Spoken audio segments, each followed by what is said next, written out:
What brought these three college students together was their love for ancient languages. E kalos leges, o kairaphone eru auton.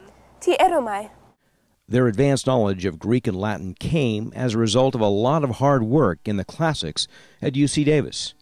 They're not any harder than other languages like Russian that are pretty different from English. In fact, in some ways it's easier because you don't have to learn to speak it, you just learn to read it, which is actually, you get into the text a lot sooner and you start reading really hard things. But it's a lot of memorization and a lot of work, just like hitting the books and getting the grammar down. We learn Greek and Latin so we can read literature in Greek and Latin. There's not really much point in speaking the languages because they're dead languages.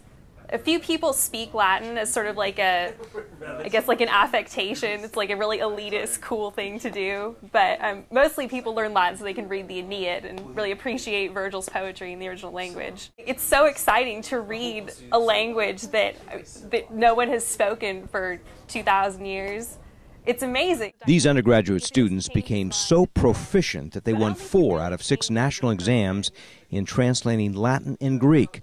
Among the 38 classics majors at UC Davis, these 3 accounted for the campus's best showing ever in this nationwide college competition.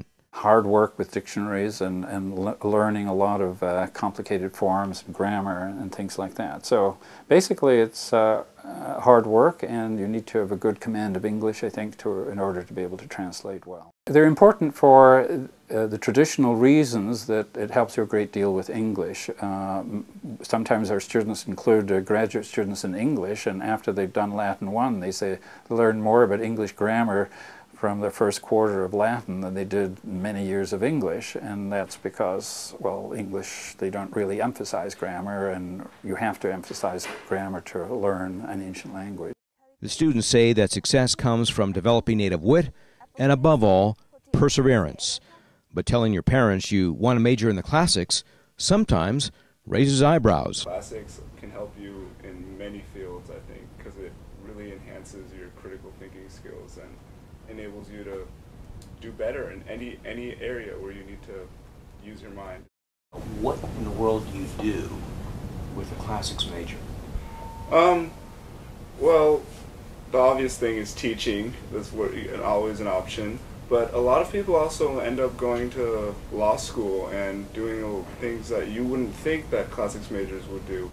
Founding fathers of the United States were classicists, I mean, to the extreme.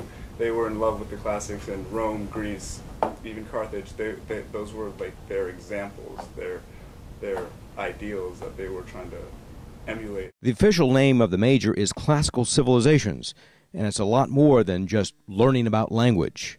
We require all of our students to learn at least 2 years of one ancient language, Latin, Greek, or Hebrew.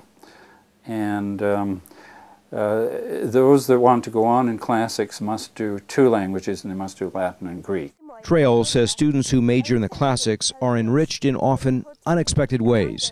In addition to developing the skill of thinking analytically, they study ancient societies that have profoundly influenced our own. Paul Fotenauer reporting from UC Davis.